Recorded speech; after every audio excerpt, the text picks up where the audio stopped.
Mi nombre es María Luisa Rodríguez Hurtado. Soy doctora en psicología clínica por la UNAM. Soy Buma, como todos ustedes. Y soy psicoanalista formada en la Asociación Psicoanalítica Mexicana. Actualmente colaboro en el grupo ICNEMI, que está orientado a ayudar en relación a cualquier problemática emocional que se pueda presentar.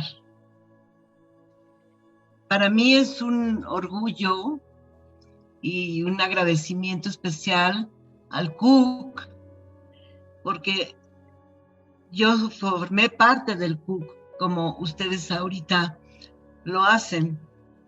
Fui estudiante de la Universidad Nacional Autónoma de México y vi los orígenes del CUC cuando estaba rentando 2 pisos de un edificio de departamentos cerca de donde ahorita está la entrada.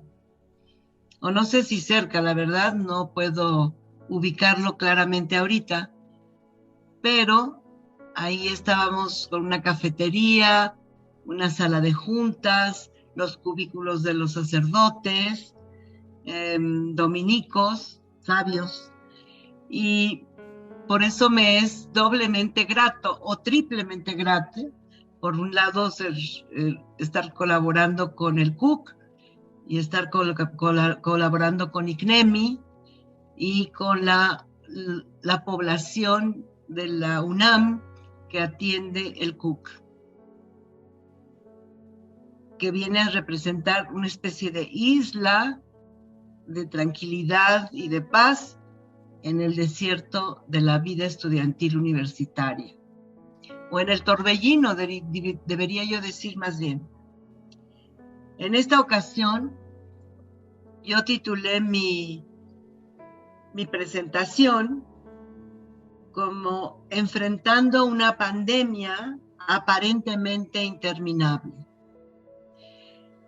Y es que tenemos que reconocer que lo que a nosotros pensábamos que iba a ser sí, efectivamente una epidemia seria, pero que de ninguna manera nos estábamos dando cuenta al principio de que era una pandemia, esto es, que era una epidemia mundial, y que esa epidemia mundial nos estaba atacando como un enemigo desconocido, puesto que no conocíamos, bueno, los hombres de ciencia no conocían absolutamente nada de este nuevo virus que nos estaba atacando en todo el mundo. Inclusive en alguna ocasión, cuando tardaba en llegar la enfermedad a México, yo siempre pensé que no iba a llegar porque teníamos una defensa maravillosa, que eran los tacos de canasta, que estaban fortaleciendo nuestro sistema inmune. ¿Podrían creer eso? Sin embargo, la realidad pronto nos rebasa, y aquello que parecía que estaba un poco controlado se descontroló. Y pronto encontramos una gran difusión del virus, contagios altísimos, muertes muchísimas, gravedad, hospitales saturados. Afortunadamente, la Secretaría de Salud previó todo esto y no sabemos si pudo haberlo hecho mejor o no. Lo que sí sabemos es lo que pudimos ver, que fue la habilitación de hospitales COVID, la capacitación emergente de personal médico, no nada más médicos, sino también enfermeras, camilleros, choferes de ambulancia, paramédicos. todas aquellas personas que de alguna manera colaboraban para tratar de atender en ese momento las situaciones del contagio. Siempre he dicho que México, no nada más México, el mundo, pero México, que es lo que nos corresponde en este momento, está de luto. Y está de luto por la cantidad de muertes que hubo, que todavía sigue habiendo, pero en menor grado. La cantidad de contagios, los sufrimientos familiares, la desesperación, y pasan por los medios de comunicación, pasan las medidas sanitarias emergentes, que son con los muñequitos esos que presentaron, la sana distancia, el lavado de manos y el cubrebocas, como una manera de controlar la infección de manera personal. No se sabía gran cosa del virus, se estaba estudiando en todo el mundo por todos los científicos, la Organización Mundial de la Salud y su grupo epidemiológico. Entonces estábamos como en la guerra sin fusil, todos aterrados, muertos de miedo, un temor a un enemigo invisible que no sabíamos con mucha claridad al principio cuál era la forma de transmisión y cómo podríamos cuidarnos. Se intentó seguir, o la población intentó seguir, o podríamos agregar, una parte de la población intentó seguir estas indicaciones y otra parte de la población no las siguió. La consecuencia evidentemente es que hubo mayor número de contagios en las personas que no llevaron a cabo las indicaciones del cuidado preventivo. Pero también supimos de muchas personas que a pesar de seguir las indicaciones preventivas, sufrieron contagio y enfermaron y murieron. Y sí, México está en duelo. Tenemos ahorita miles de huérfanos infantiles, de adolescentes, que porque sus padres, uno o los dos padres, murieron debido a haber enfermado en COVID. Surgieron muchos mitos. Por ejemplo, decían que si llegaban al hospital era porque ahí se iban a morir. Casi que los estaban matando en los hospitales. Hubo personas que decían, que corría la voz, que no era cierto, que era un engaño del gobierno,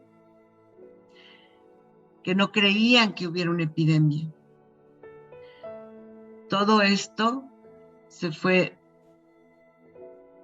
deshaciendo, las mentiras, los mitos se fueron deshaciendo en la medida en la que se fue dando mayor información sobre el tipo de virus, la forma de contagio,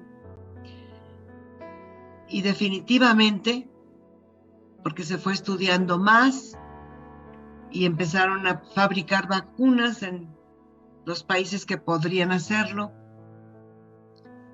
Entonces se fue avanzando como para controlar esta epidemia.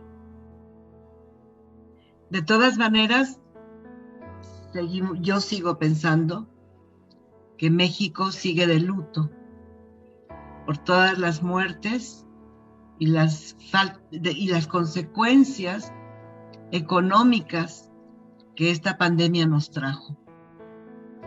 Estas consecuencias económicas fueron que se cerraron los negocios, los comercios, los trabajos, se evitó, o sea, el evitar cerrar, al evitar los trabajos, estoy queriendo decir que se cerraron las empresas, los pequeños talleres, los pequeños restaurantes y los grandes. Todo esto que fue una pérdida de algo que es vital para el ser humano, que es su actividad, el trabajo con el cual las familias llevan el pan a la mesa. Todo esto fue desastroso. Todavía estamos viviendo, después de más de 18 meses, esta situación, a pesar de que las muertes han disminuido y que los contagios también, y a pesar de que ya se ha vacunado a gran parte de la población. Después vino otro tipo de mito, que no se debería la gente de vacunar porque algo le iba a pasar a nuestro cuerpo, algo quería el gobierno o algunos seres extraños, extraterrestres o de otro tipo, infiltrarnos en nuestro cuerpo. Esto, definitivamente, ustedes, estudiantes universitarios, saben que es resultado de la ignorancia. Pero también es cierto que es resultado del temor a la muerte. Además, una muerte imprevista, que no se tenía contemplada, que viene como en shock para todos, que se minimiza, puesto que los síntomas parecían empezar con un simple resfriado.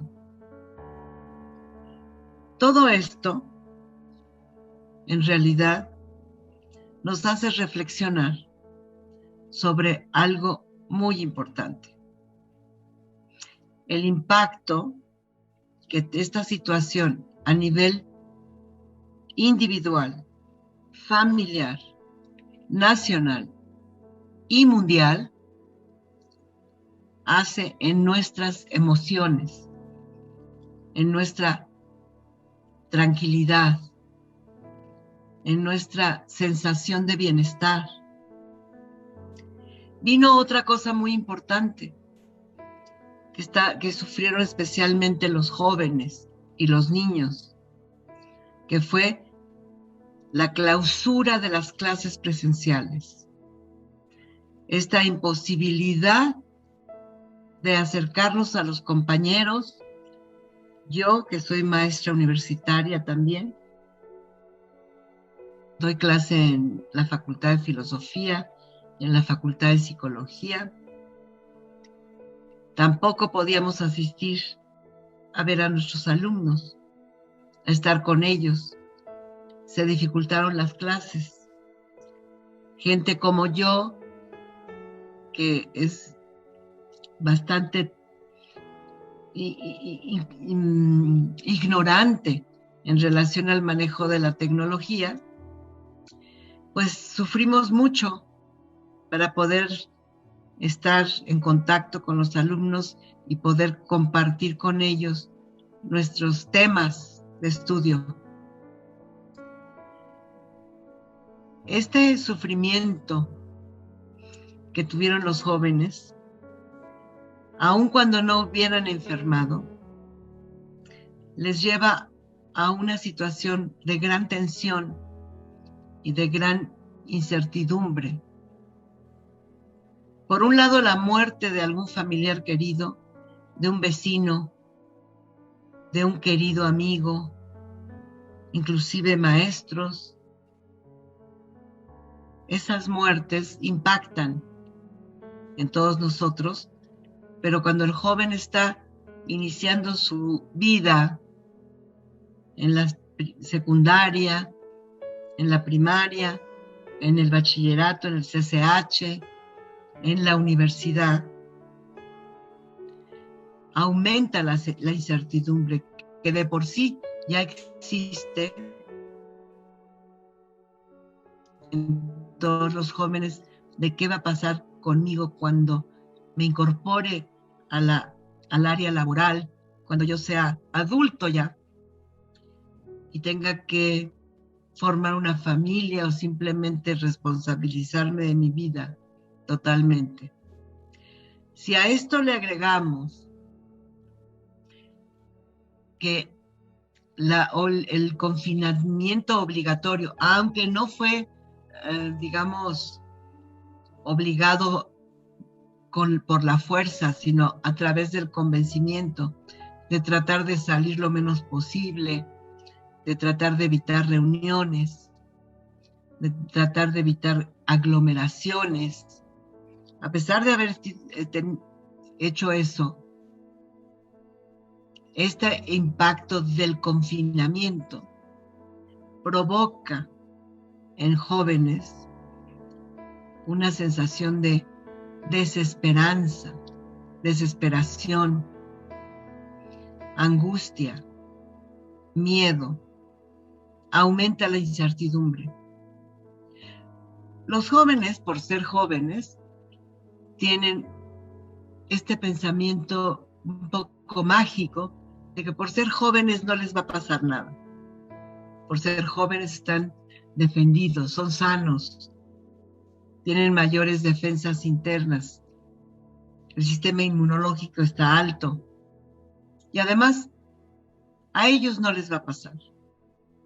Es una creencia esperada en la juventud, pero que nos damos cuenta de que paulatinamente, con contacto con la realidad, que eso no es suficiente.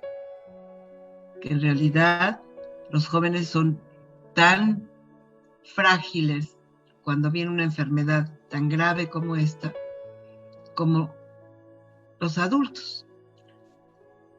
No tanto quizá como los adultos de la tercera edad, que sí tienen una disminución de defensas, que tienen otras enfermedades, etc.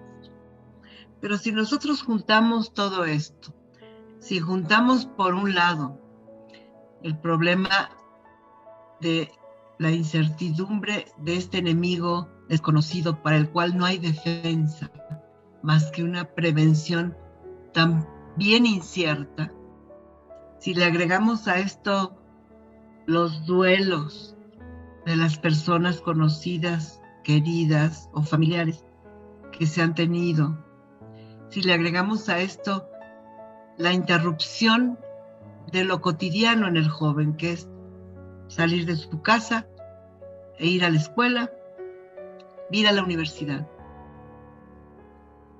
No había esa posibilidad. Y si además agregamos los problemas familiares que pueden surgir por este confinamiento, pues entonces es abrumador, es terrible. En casa puede haber problemas económicos que se acrecientan con esta interrupción en los empleos, en el trabajo, en los salarios. Puede haber problemas de pareja de los padres.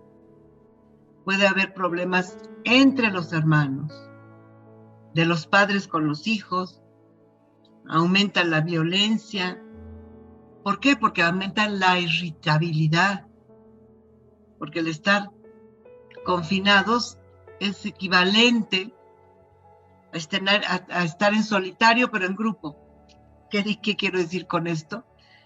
Estar como si estuviéramos en la cárcel, pero un grupo de personas con los cuales convivimos a diario, pero que como cada quien tiene sus actividades, pues no nos aburrimos unos de los otros, sino que nos reunimos con gusto para cenar o comer o platicar o en reuniones amistosas y de festejo. Pero esto se tuvo que interrumpir las reuniones, se tuvo que interrumpir la amable convivencia, porque ya era una especie de hacinamiento hogareño. Todo esto provoca en el joven, aparte de la incertidumbre de su futuro, ¿para qué estudio? Hubo muchas deserciones, muchos jóvenes que dijeron, no, pues quién sabe cuándo resulte otra vez la escuela y necesitamos trabajar. Y hacían trabajitos por aquí, por allá, en donde se podía, donde se permitía, y llevaban algo de dinero a casa. Por otro lado, aparte de las deserciones, se estaba perdiendo los jóvenes de una riqueza importantísima, que es la convivencia con sus pares, la convivencia con jóvenes de su edad, jóvenes con las mismas inquietudes, con los mismos anhelos, con las mismas preocupaciones, con metas en la vida similares. Y no había intercambio en esta juventud que requiere de eso para lograr una identidad propia, que requiere un poco más de libertad e independencia de los padres. Y ahora estaban encerrados con los padres, encerrados con los hermanos, grandes o chicos y grandes. Y en ocasiones, porque sabemos que esto existe en México, no nada más con la familia inmediata, sino estaban también las familias cercanas, como pueden ser los tíos con sus esposas, o tías con sus esposos, sus primos, porque muchas familias viven varias en un solo lugar, en un departamento, en una casa. Agregado a esto, se les exigía a los padres que colaboraran con la educación de sus hijos a través de la televisión, en el caso de la primaria, y a los jóvenes se les pide que usen una computadora o una tablet o un teléfono celular para continuar su formación o su instrucción. Un verdadero desbarajuste. Es una interrupción que en el momento en el que se estaba dando al inicio y durante este periodo, lo único que se buscaba era como apagar el incendio, resolver el problema, hacerlo lo mejor posible. La UNAM ofreció ayuda para algunas tablets y computadoras, pero no fueron siempre suficientes, porque sabemos que muchos de nuestros estudiantes no poseen la capacidad económica de comprar una computadora o de rentarla, qué sé yo. De tal manera que, y ahora sin trabajo los papás o ellos mismos, pues menos lo podrían hacer. Todo esto agobia mucho. Y entonces empiezan a presentar, aparte de las situaciones de gran tensión, pueden descargar esa tensión desplazándola a otros puntos que sean menos dolorosos. Empiezan a aparecer las enfermedades que no tenían antes. Por ejemplo, empezaron a aparecer urticarias, dermatitis, cefaleas. Empezaron a aparecer problemas estomacales, insomnio,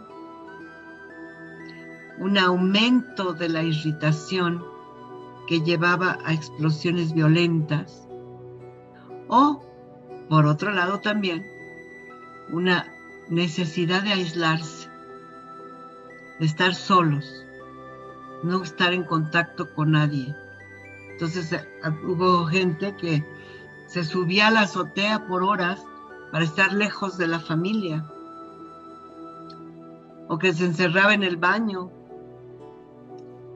o en un rinconcito de casa donde nadie lo viera ni no estar con nadie porque no tenía ganas de ver a nadie. Empezaron las pesadillas, también empezó la falta de apetito, o lo contrario, el exceso de comida, comiendo golosinas o cosas que no nutrían. Y por otro lado, mucho enojo, mucho dolor y sin nadie a quien expresárselo. Y aparece un mecanismo que tenemos todos los seres humanos. Esto se vio más en los jóvenes, pero también se vio en adultos, de la negación. Aquí no pasa nada, no es cierto. Y entonces hacían sus reuniones, bailes, se iban todos juntos a bares o a cervecerías o a lugares que en forma oculta, clandestina, estaban permitiendo estas reuniones. Y ahí se lograba el contagio, un contagio que a veces no lo sufrían los jóvenes, sino lo sufrían los mayores que estaban en casa. Les llevaban el contagio a la casa. Y entonces vamos a suponer que en una casa un joven, después de una serie de reuniones, que quién sabe en cuál reunión se contagiaría, lleva la enfermedad a casa. Y luego uno de los padres, o un abuelo, o un hermano o hermana, se enferma y muere. El joven se queda con una gran cantidad de culpa, diciendo: yo fui el culpable. Este mecanismo de negación es un mecanismo que todos tenemos y que sirve para tranquilizar nuestro ánimo de que no nos va a pasar nada. Pero es un mecanismo muy primitivo que usan los niños chiquitos para decir, cuando rompen un vaso, yo no fui, ¿no? Lo mismo, el joven dice: no, aquí no hay nada. Esto podemos agregarlo al carrito de compra o al costal, como le quieran poner, de las cosas que aumentan la tensión. Pasó un semestre, se hicieron exámenes en línea, se aumentaron las tareas, las lecturas. Los maestros que estaban igual que ustedes también se enojaban, fácilmente se enojaban no nada más con la familia, sino también con los alumnos.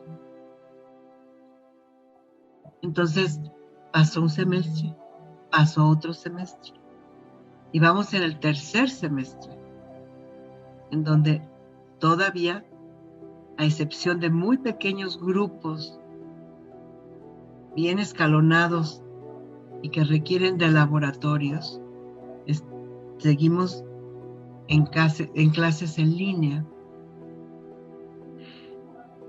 La desesperanza aumenta y parece que nunca va a terminar, porque a pesar de la vacunación, resulta que ahora a los jóvenes les tocó al final, como confirmando que efectivamente eran los que tenían menos peligro.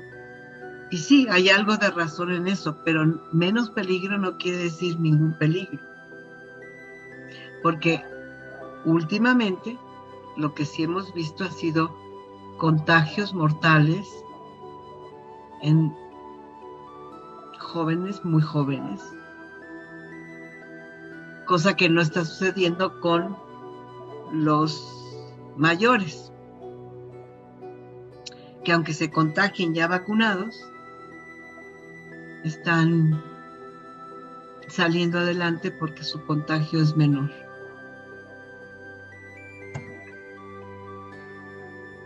Por otro lado,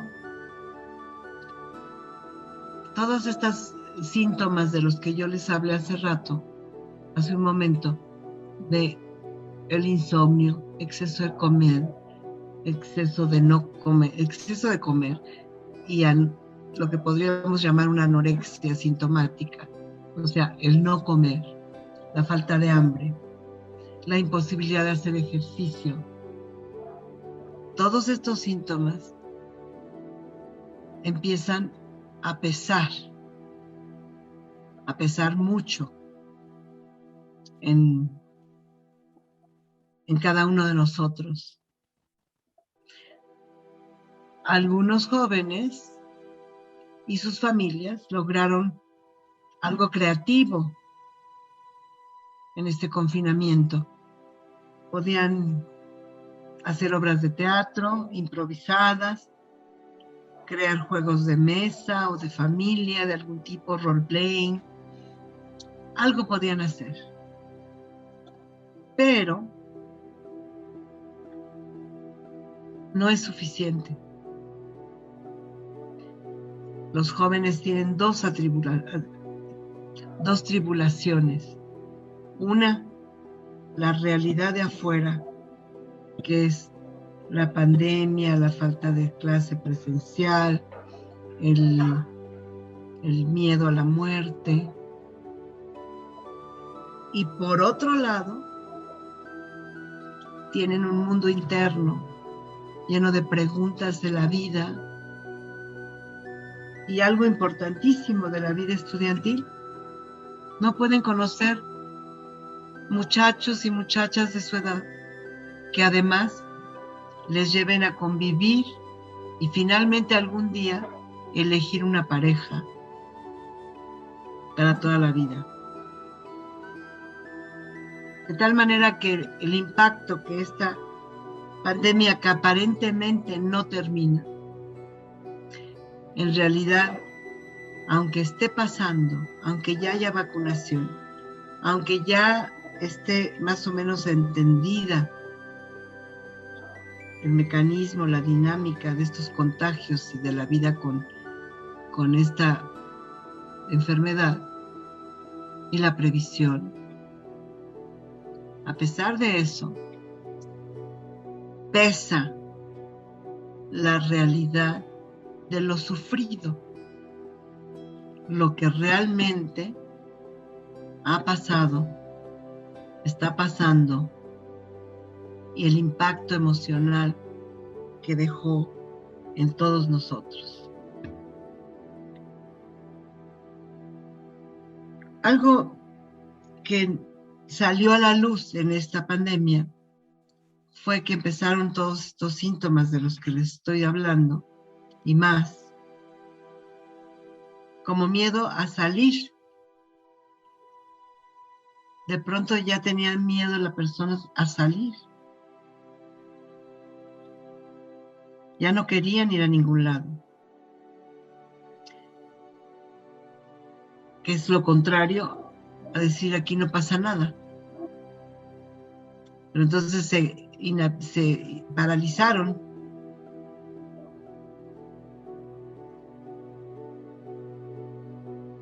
¿Qué sucede? Sucede que se descubrió que había otra situación que ha estado descuidada durante mucho tiempo por la Secretaría de Salud. O sí, descuidada en el sentido de que no se le ha dado la importancia ni los recursos necesarios. Aunque sí estaba atendida, pero no como debiera, o por las necesidades que había, que es la salud mental. Todas estas síntomas de los que yo le estoy hablando, sobre todo la excesiva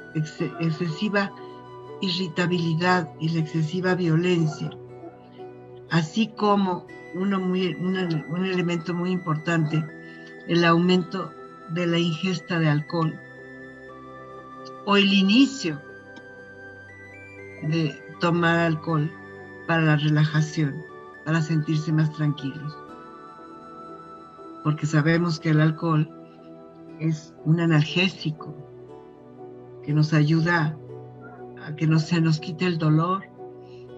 Sabemos que el dolor es un nos sirve para evadir una situación dolorosa, para disque tolerarla. Pero cuando hay un exceso, como es el caso que surgió en esta pandemia, se convierte en un problema individual y social. De tal manera que lo que descubrimos a raíz de esta experiencia es la necesidad de atendernos en nuestras emociones, la necesidad de atendernos en estas situaciones de estrés y entender por qué estamos teniendo dificultades de todo tipo para enfrentar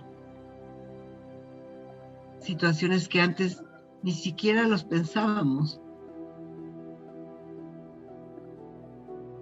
La salud mental empezó a cobrar importancia y es algo que se tiene que atender.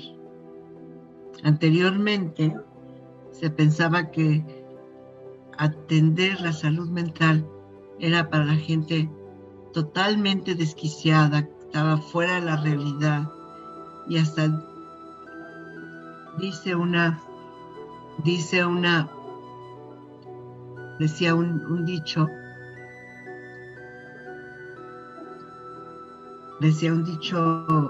que solo los locos van al psicólogo o al psiquiatra. Pero en realidad los que no están locos son los que van.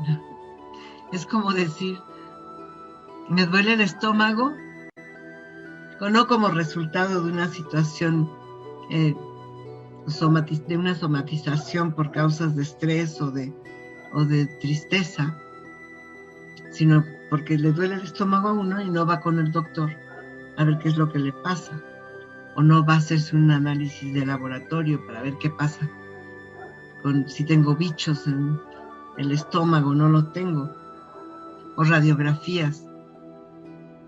Siempre atendemos la salud física, pero ponemos de lado la salud mental. Y esta pandemia ha sacado a la luz la importancia de atendernos en nuestra salud mental. Y nada, uno de los síntomas más propicios, o más bien uno de los resultados, unos síntomas que han resultado gravemente de esta pandemia, ha sido la depresión, que se manifiesta de muchas maneras. Una de ellas es no queriéndose levantar en la mañana para nada. ¿A qué me levanto? Las clases en línea son aburridas. No puedo ver a mis compañeros. No conozco ninguna muchacha o muchacho con el cual puedo platicar, divertirme, ir a un juego de fútbol. Estuvieron prohibidos, ¿no? Entonces, el mensaje que quiero transmitirles es que es necesario que tomemos en cuenta, cada uno de nosotros, nuestra salud mental. Y esta salud mental se tiene que atender por profesionistas, por psicólogos, psiquiatras. También se puede hacer una ayuda a través de amigos, gente mayor, pero todos estábamos en la misma circunstancia. Ustedes dirán, bueno, ¿y qué los psicólogos no sufrieron lo mismo? ¿Que los psicoanalistas no sufrieron lo mismo? Sí, y también hubo colegas que murieron. En la Facultad de Psicología hubo varios maestros psicólogos clínicos que murieron.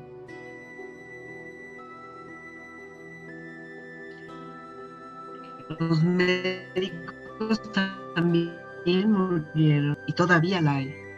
Pero entonces, ¿qué es lo que nos ha ayudado a nosotros a poder tolerar un poco más, según yo creo, esta situación tan terrible? Lo que nos ha ayudado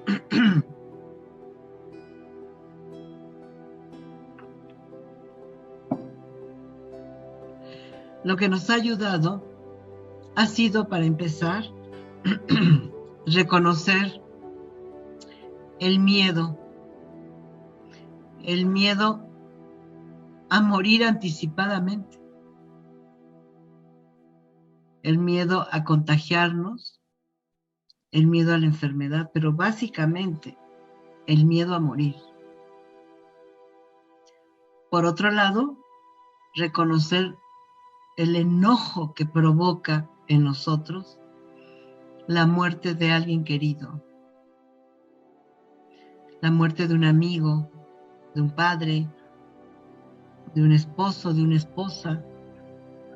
Conocí a un señor que vendía dulcecitos dulces y periódicos y billetes de lotería por donde yo pasaba. Y un día y siempre le compraba un periódico, un dulce, también a veces un billete de lotería. Y pasaba y estaba cerrado y cerrado y cerrado. Cuando volví a pasar un día, estaba abierto. Y le pregunté: Señor, ¿por qué había cerrado? Y me dice: ay, es que ya no quiero trabajar. Murió mi esposa de COVID. Y empecé a insultar la enfermedad con palabras antisonantes, llorando, diciendo: no lo puedo tolerar y ya no quiero vivir. Este es un ejemplo clarísimo de lo que puede hacer una muerte no esperada, anticipada, por un agente desconocido y con cero posibilidad de cura en ese momento. Todavía.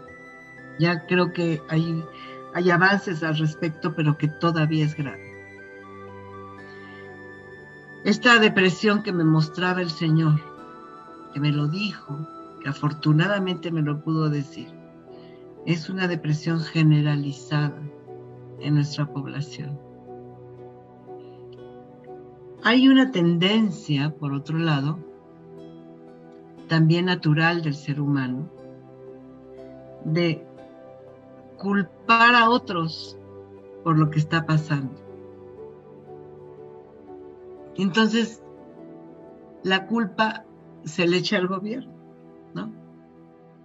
Y yo no dudo que haya muchos descuidos y cosas terribles, pero les quiero explicar cómo esto es como una caricatura de lo que le pasa a un niño chiquito cuando le duele el estómago y su mamá no le quita el dolor de estómago. Se enoja con la mamá. ¿Cómo tú no me puedes quitar este dolor de estómago? ¿Cómo tú no me puedes llevar al parque porque llovió? Es un desplazamiento de creer que hay un gobierno todopoderoso que podría haber salvado a la población de una situación así. Y pudimos leer en los periódicos y escuchar en las crónicas críticas amplias a todo el manejo de la pandemia, como una gran necesidad de echarle la culpa a alguien. Entonces, yo los invito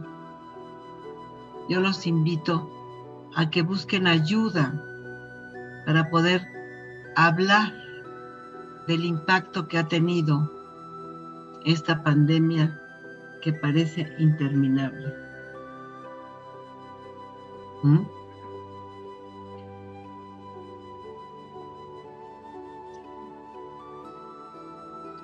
Los invito a que ustedes, si lo necesitan, y creo que todos lo necesitamos, vuelvo a eso, reconocimos los analistas, los psicólogos, reconocimos que teníamos miedo.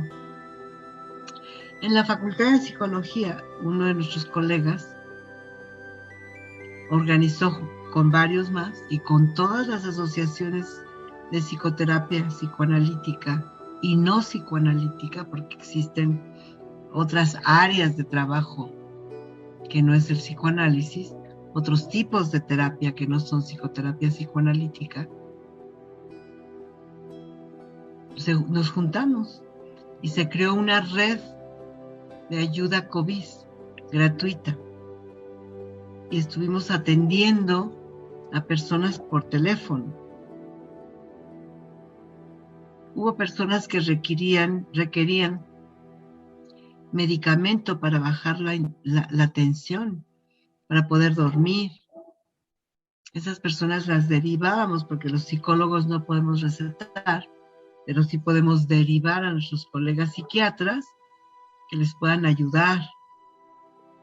Cuando alguien está muy ansioso o muy deprimido, no se concentra para estudiar, no se concentra para investigar, no se concentra para pensar.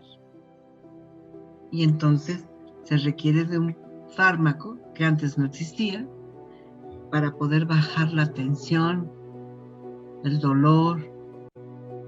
No es que deje de doler, la pastilla no te quita el dolor así, sino te libera el funcionamiento mental provocado, que está inhabilitado, está inhibido por el dolor que está sufriendo la persona en ese momento.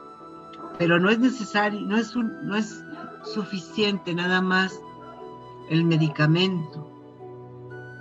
Se requiere hablar del asunto. Esta pandemia es equivalente a un terremoto. Y así fue como reaccionamos los trabajadores de la salud mental. Nos solidarizamos, nos unificamos sin importar nuestra orientación teórica y nos pusimos a atender a personas que así lo solicitaron. Porque, por otro lado, igual que la salud, si uno no quiere curarse, pues no se puede hacer a fuerza.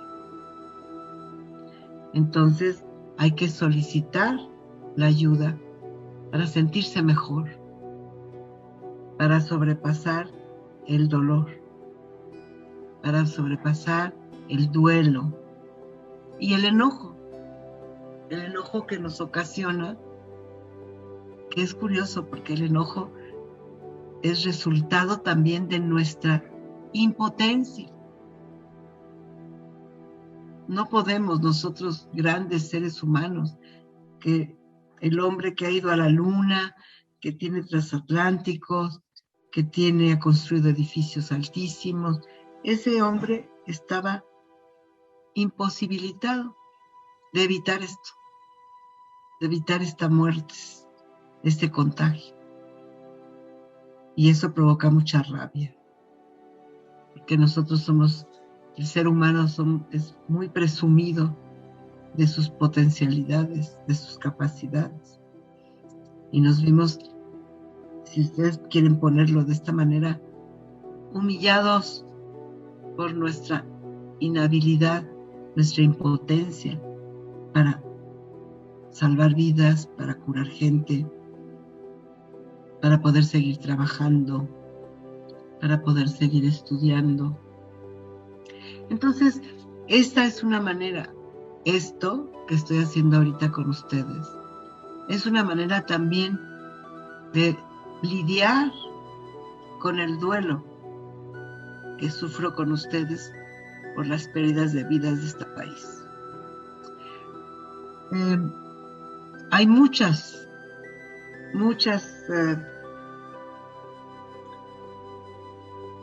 corrientes psicológicas que pueden ayudar en situaciones como esta.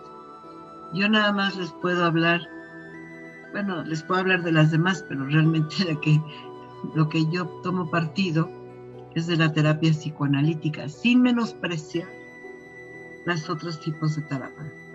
O sea, existe la gestáltica, existe la conductual, cognitivo-conductual, existe la psicología del self, relaciones objetales, o sea, existen otras corrientes teóricas y clínicas que pueden trabajar con el ser humano, pero yo recomendaría la psicoterapia psicoanalítica y, si es necesario, con el auxilio en colaboración con un psiquiatra para poder atender esta salud mental. Ahorita todas las asociaciones tienen clínicas de bajo costo o de cero costo o de muy bajo costo para atender psicoterapias, que pueden ser para niños o para adultos o para adolescentes. Yo colaboro en un grupo que se llama ICNEMI, que surgió precisamente por la fundadora de este grupo, surgió porque sufrió un trauma gravísimo de un problema intracraneal que le hizo sufrir, que perdió el habla, perdió la comprensión del lenguaje, o sea, tuvo afasia, y después de 10 años de trabajo se recuperó y fundó este grupo para quienes así lo necesiten, para darle ayuda a quienes lo soliciten a bajo costo. Se llama ICNEMI. Pero además todas las asociaciones de psicología tienen clínicas. La Facultad de Psicología tiene la clínica, el Centro de Atención de Apoyo a la Comunidad, pero ahorita todas son en línea, todavía. De cualquier manera, es mejor tenerlo en línea que no tener nada. Si tienen alguna pregunta, si desean tener mayor información, diríjanse al CUC, que como siempre vela por el interés del estudiante y está en contacto con sus necesidades y les ofrece esta posibilidad de divulgar lo que sería la salud mental para el estudiante universitario. Pónganse en contacto con el CUC, ellos nos podrán contactar y con muchísimo gusto podemos ayudarles. Muchas gracias.